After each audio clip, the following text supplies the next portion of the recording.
Here we go សួស្តីអ្នកទាំងអស់គ្នាថ្ងៃនេះយើងនឹងសូនរូបពីពណ៌ខៀវយើងយកដែលអត់មកលុញជា2ចំណែកមួយចំណែកធំធ្វើជាខ្លួននិងមួយចំណែកទៀតចែកជា4រួចលុញធ្វើជើង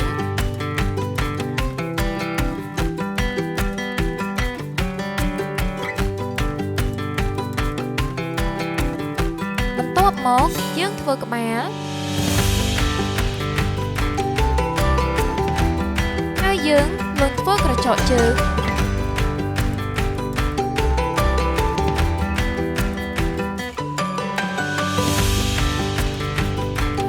ដាក់ចូល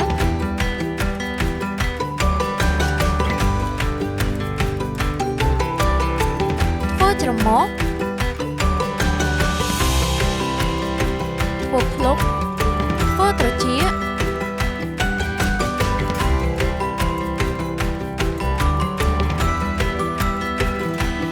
ភ្នែក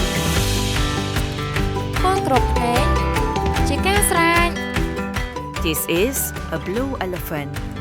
ពណ៌ទី2គឺពណ៌ផ្កាឈូកតើយើងចាប់ដើមធ្វើយកដែលឥដ្ឋលុញជាខ្លួនរួចយកដែលឥដ្ឋមួយចំណែកទៀតចែកជា4លុញធ្វើជាជើង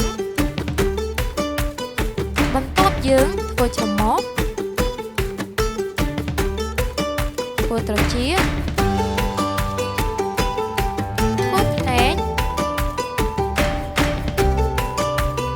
ធ្វើអណ្ដាតជាការស្រាញ This is a pink pig.